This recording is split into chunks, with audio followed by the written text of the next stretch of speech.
Welcome to Joyfully Unstoppable, the podcast for women who are ready to lead boldly, live lightly, and reclaim their joy. Whether you're leading a team, classroom, a boardroom, or your own big, beautiful life, I am so glad you found us.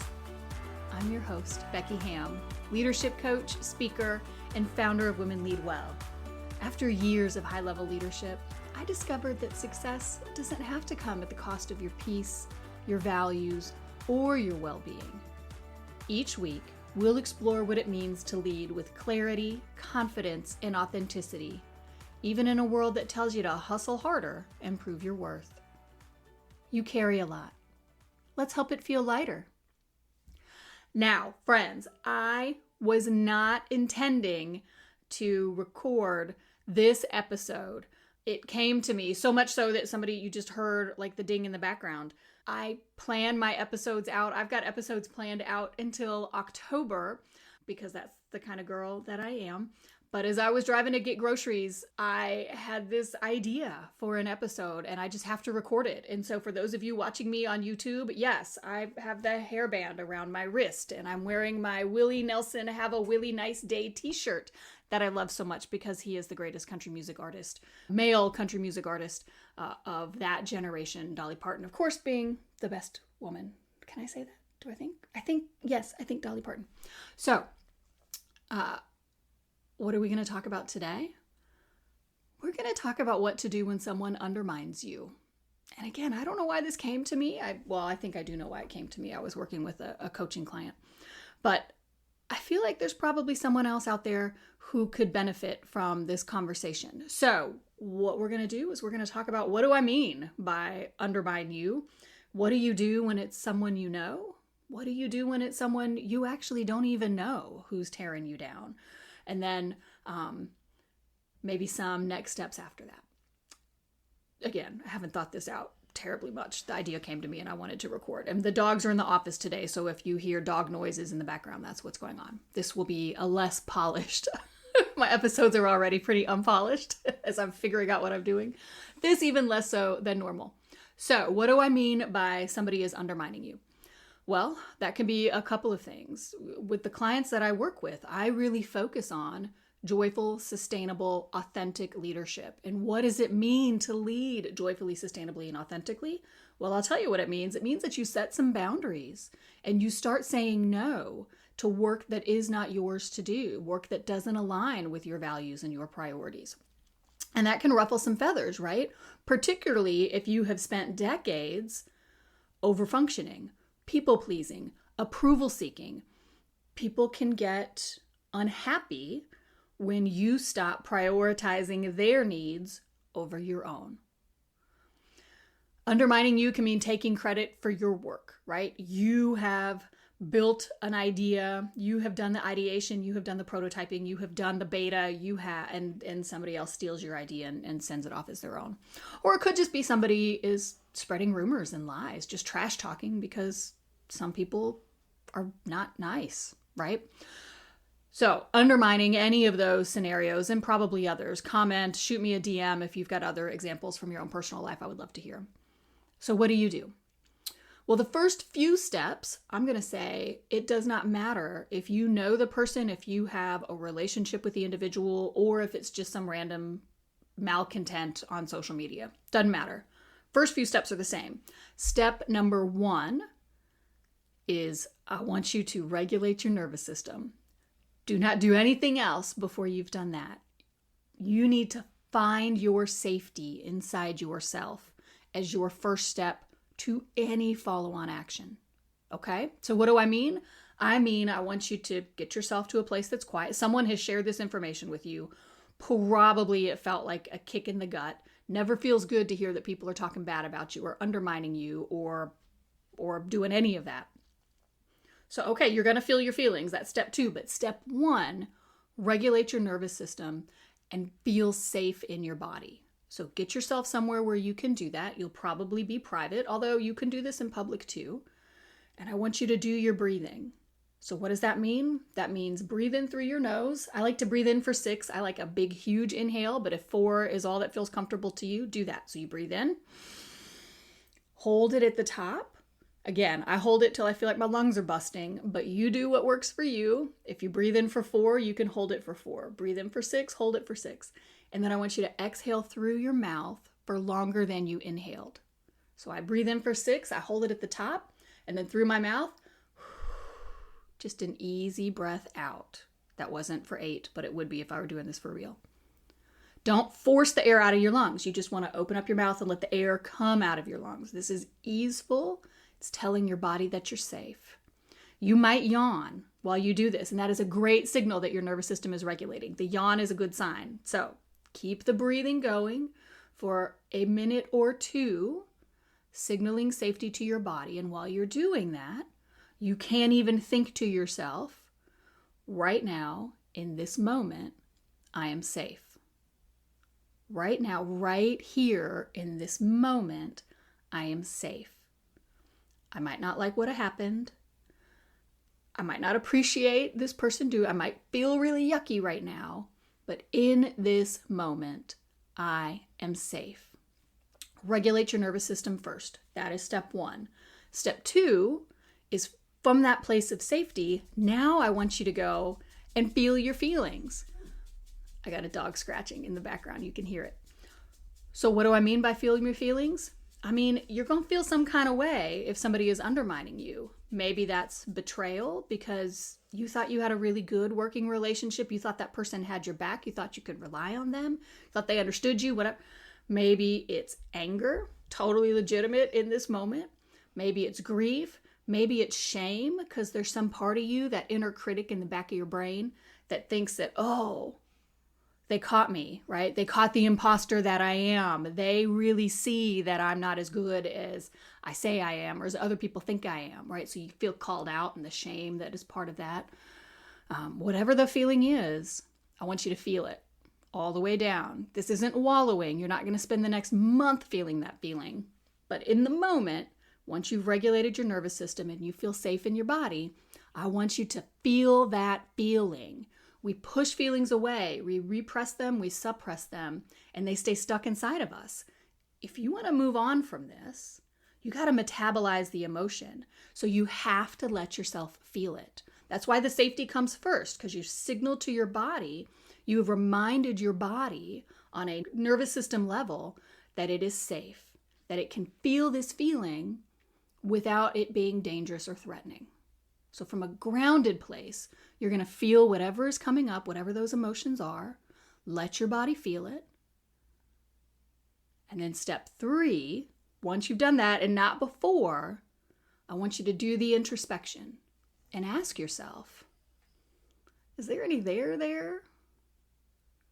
They said I was slacking. They said I'm not committed. They said whatever it is that they were doing to undermine, whatever they were saying about you, whatever they're doing to undermine you, going to the boss to clarify what she meant was, or whatever that is, ask yourself, do I feel any truth in the allegation, in the claim, in the statement? Because maybe there is something there, right? That the hallmark of professionalism is our commitment to continued growth. And so maybe there is an opportunity for you to grow. It's not about our ego, right? It's about us living the fullest expression of our potential. And so maybe this is an opportunity for you to lean into your potential a little bit. I don't know. You do the introspection and you figure that out.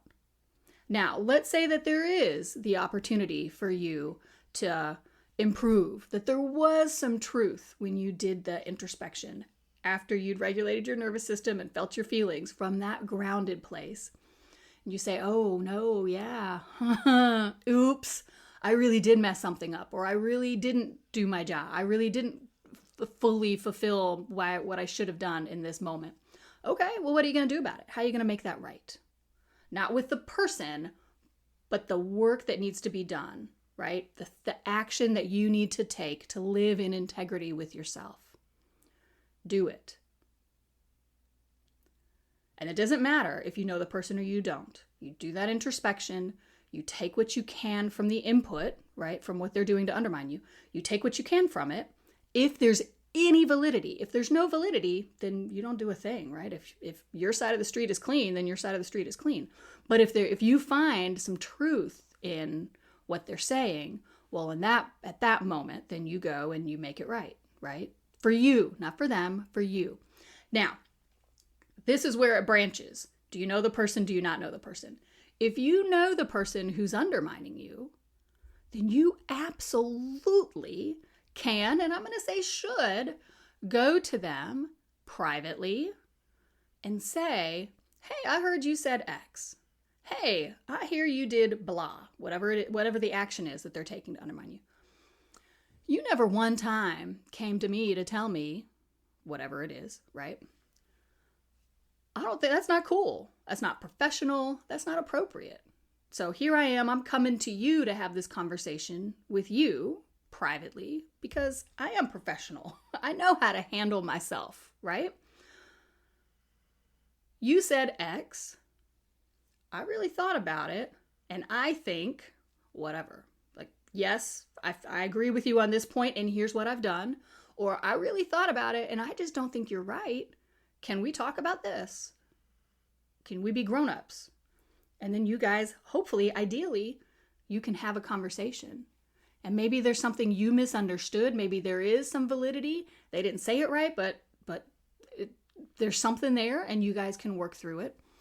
Or maybe there's not, but at least that person knows that you are aware of what they're trying to do and that you ain't having it, that you're being a grown-up about it, that you have shown up from a place of power at this point. Not just that you're grounded, but you're powerful because you're looking in the eye. They were being cowardly. They didn't come to you. They went behind you. You're looking them in the eye and saying, I see you. I see what you're doing.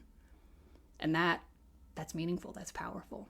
And then they're going to do whatever they're going to do because you don't control them, right? Maybe they continue to undermine you or try to undermine you. But as long as your side of that street is clean, it is amazing the number of times that the trash takes itself out. And this will be a self-correcting problem. And you don't have to put any more energy to it, right? You certainly shouldn't go behind their back. You shouldn't engage in the behavior that you know to be unprofessional and inappropriate and immature. Don't do that. You keep your side clean and you let them flame out because they will. I mean, they just do. Now, you don't know the person. This is somebody on social media. This is somebody you've never met before. Do you take that step of reaching out to them privately to say, hey, I heard you said this or you're doing this? And I mean, you can. I don't feel like you need to. That's going to be up to you. I only recommend you engage someone you don't know if you can do it from a grounded place, from a place of integrity. Not to challenge them and call them out, right? That you're doing that from an ego place. If you're trying to call them out, say like, I know what you did and you're wrong, you're weak or you're what, No, if it's going to be name calling and counter accusations, that is not productive. That does not keep you in your worth. That keeps you wrapped in the drama.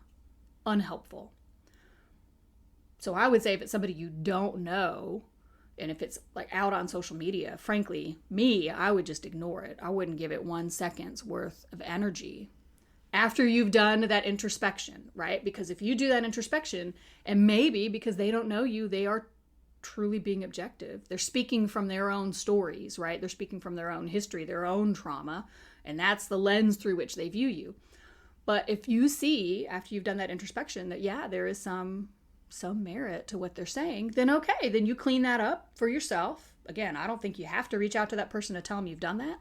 You could if you wanted to, but again, only if you can do that from a place of true grounded, both safety and self-worth. That you're not doing it to knock them down a peg because that helps you feel bigger. No, only if it's from a, hey, I just wanted to let you know, I heard that you were saying this. I really didn't appreciate the way you handled that. You didn't reach out to me in a DM or a message or an email or anything to let me know you thought. You just blasted me on social media. That's kind of lame. But I want you to know I really thought about it, and I think like I understand where you're coming from in this part, and here's what I'm doing to address it. So don't like the way you did that, but thank you for helping me get better in this way. That's why I'm here, right? And if they are just a troll and they're just looking to stir up drama, then but whatever. I mean, that is what it is. But if it is that they had a sincere disagreement with something you were doing or something that you were saying or what, then you come in with both compassion, directness, honesty, but humility, then that's how you build relationships, right? Then maybe that is an opportunity for you to deal with this, metabolize it, wipe your hands of it, and move forward.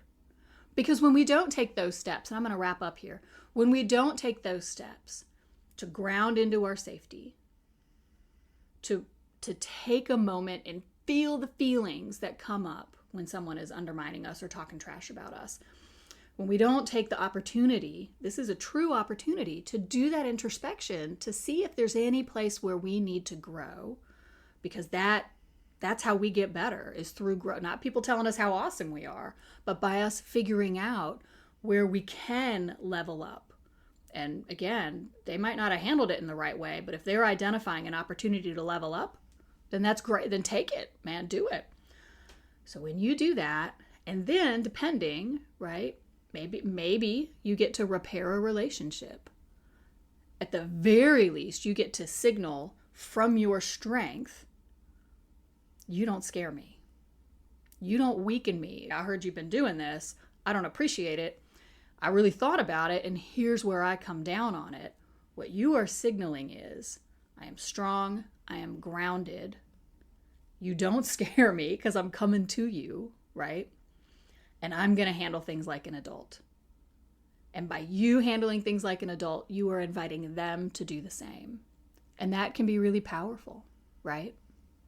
So I hope none of you ever have to deal with any of this. It's not fun when it comes up, but I hope that those steps at least give you a way forward, a template to follow in case you do have to deal with somebody undermining you, either talking bad about you or taking credit or any of the things that people do out of their own insecurities. And maybe that's the last thing that I'll leave you with. When this happens, if someone is going behind your back or around you to get to somebody, they're doing that from a place of insecurity, clearly. Because if they weren't, if there was really a grievance or an issue, and they themselves were whole and healed and professional, they would just come to you with the issue. They wouldn't talk trash about you, and they wouldn't go behind your back, and they wouldn't do an end run to the boss. They would deal with you, right? And so if that's not happening, I want you to know, it doesn't say a thing about you. It says everything about them and their own insecurities and their own undealt with junk, which is not your responsibility. It's not your job to heal them, whoever they are. That's their job, right? So I hope none of you have to deal with this situation, but if you do, I hope you know maybe there's an opportunity for growth, but no matter what, you didn't deserve it.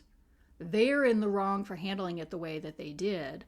And it is a chance for you to process your feelings, to ground into your safety first, process your feelings, maybe take an opportunity to grow. If not, you're validating that you're doing great.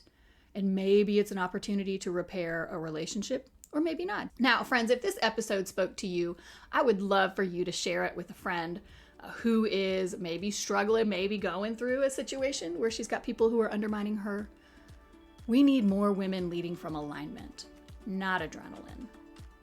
And if you are ready to begin your burnout recovery journey, learn more about regulating your nervous system and what it truly means to lead joyfully, sustainably, and authentically. Frantic to Flourishing, my 12-week online group program, is coming later this summer. You can join the waitlist and lock in the lowest price it will ever be offered at www.womenleadwell.net/flourishing. I want you to make sure you're on that email list so you don't miss the launch. You can also grab any of our free resources at womenleadwell.net and linked in the show notes below. Remember, friends, joyful, sustainable, and authentic leadership is possible, and you deserve to enjoy every minute of it. Until next time, I'm Becky Ham, and this is Joyfully Unstoppable.